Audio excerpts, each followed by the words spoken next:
Hello guys, in today's video I'm going to show you how to enable calendar event updates on Red AI. So let's begin. First, go to the website, and once you have successfully logged in, on the left panel, go to the bottom, click on your profile tab over here, all right? Then left click account settings.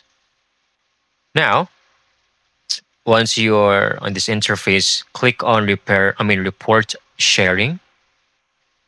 Then just scroll down a bit and you will see update calendar event.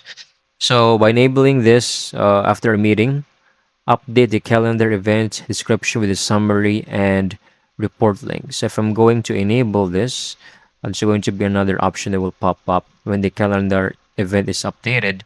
Send update emails to all guests. So you can actually check this off to enable this option.